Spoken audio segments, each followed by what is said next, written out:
आणि त्यानंतर पार्वती मातेसोबत जेव्हा विवाह झाला आणि पार्वती मातेसोबत विवाह झाल्यानंतर मग त्यांचं जे जीवन दोघांचं सुरू झाली आणि झालं असताना काय झालं एक दिवस, परंतु एक वर्षातून दिवस असायचा शिवजीचा, त्या दिवशी शिव तांडव करायचे आणि आनंदाची रात्र असायची। एक दिवसची गोष्ट आहे, कैलासामध्येच बाकी दुसऱ्या ठिकाणी कैलास सोडून एक तिथं असं भुयारासारखं भुयार होतं, कंदार म्हणतात त्याला। त्या कंदरामध्ये सर्व बाजूने फक्त एकाच मार्गाने जाण्याचा रस्ता आणि बाकी इकडून सर्व वेढलेलं असं ते कंदार। आणि त्यामध्ये शिवजी शिवरात्रीच्या दिवशी नृत्य करून राहिले होते, तांडव नृत्य। आणि त्यांच्या सोबत एक स्त्री होती। इकडे पार्वती माता एकटी वाट बघत होती शिवजीची। शिवजी कुठे गेले, शिवजी स्वामी कुठे गेले, नंदीला विचारलं, नंदीनं सांगितलं नाही, शृंगीला विचारलं नाही सांगितलं, भृंगीला विचारलं नाही सांगितलं, इतरत्र सर्वांना विचारलं पण कोणीच सांगितलं नाही। मग इकडून नारद मुनी आले। नारायण, नारद मुनीला गादी पाहिजे। तिथला नारद बिचारा बिलकुल त्या हिमालयामध्ये थंडागार होते ना, या नारदाला गादी पाहिजे। तर नारायण नारायण करत आले। नंतर पार्वती माता म्हणते, नारद तुला ऐकायला येऊन नाही राहिलं का जे आवाज येता? तो म्हणे हा आई येत आहे ऐकायला। मग काय कुठं आहे, काय वय हे? तो म्हणे मला नाही माहित, मी नाही सांगत म्हणे बाबा। का शिवजी कुठे गेले म्हणे मला माहितही नाही म्हणे, मला विचारूही नका म्हणे।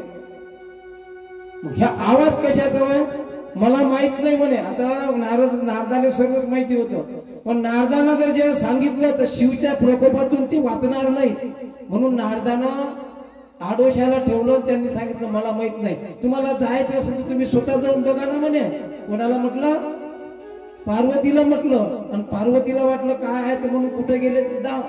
पार्वती माता निघाल्यानंतर काय झालं, त्या कंदरामध्ये जात असताना लपून बघितलं आईने। बघा जसं लपून बघितलं तसं तर शिवजी एका स्त्री सोबत नृत्य करून राहिले होते। काय करून राहिले होते? नृत्य करून राहिले होते। नृत्य करता करता करता करता असे तल्लीन झाले होते, दोघे जण असे तल्लीन झाले होते का त्यांना भांडणही लागलं होतं।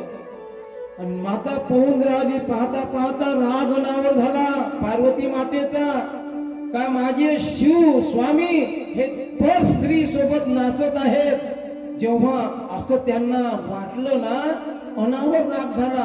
आणि त्या क्षणामध्ये त्या कंदरामधून जात असताना बस आतमध्ये गेले स्वामी। जेव्हा किंचाळली त्यावेळेस नृत्य थांबलं आणि जी त्यांच्या मागे स्त्री होती ती गुप्त झाली। माता विचारू लागले पार्वती माता शिवजीला, स्वामी हे काय होतं तुमचं, हे नाटक काय आहे? शिवजीला जेव्हा विचारलं माता भगिनींनो, शिवजीच्या नेत्रातून अश्रू पडले हो।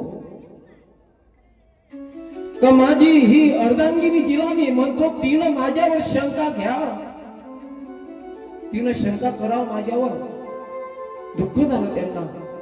त्या दुःखाच्या विरहामध्ये भगवान शिवजीच्या नेत्रातून अश्रूच्या धारा पडल्या। सांगत होते ते। मग पार्वती आईला सांगितलं, पूर्ण कहाणी सांगायला लागली। जिथं जे विष्णूजीनं चक्र चालवलं होतं उचलून नेलं असताना, तर ते ज्या देहावर मागलं होतं ते चक्र त्याच्यातून खंड खंड झाले, 51 शक्तीपीठ तयार झाले होते। बरोबर आहे, शक्तीपीठ तयार झाले। मुंड हाती राहिलं होतं, बोललो होतं ना मी त्या दिवशी मुंड। ते मुंड त्यांनी कंदरामध्ये एका उंच ठिकाणी ठेवलं। आणि हे सांगत असताना त्यांच्या नेत्रातून जिथं जिथं अश्रू पडले दादा तिथं तिथं मुंड तयार झालं। असे 9 मुंड तयार झाले। आणि ते 9 मुंड तयार झाल्यानंतर तेव्हा सांगितलं, हे पार्वती हे दुसरी तिसरी कोणी नसून हे पूर्वजन्म तुझा आहे। आणि त्या विरहामध्ये माझे जिथं जिथं अश्रू पडले त्या अश्रूच्या मधून रुद्राक्ष निर्माण झालेले आहेत 14 प्रकारचे. जिथं जिथं मी रडलो त्या त्या ठिकाणी रुद्राक्ष तयार झाले त्या अश्रू मधून. म्हणून रुद्र म्हणजे रडणे, क्ष म्हणजे ते एक फळ आहे. रुद्राक्ष त्या अश्रूमधून निर्माण झाले दादा. म्हणून एक पासून रुद्राक्ष एक मुखी पासून तर 14 मुखी पर्यंत असे रुद्राक्ष तयार झाले. मग ते मुंड जिथं जिथं समजा ओसून पडले तिथं तिथं मुंड झालं. ते मुंड हाती दाखवलं आणि ते मग 9 मुंडाची माळ शिवजी गळ्यामध्ये अजूनही अर्पण करतात.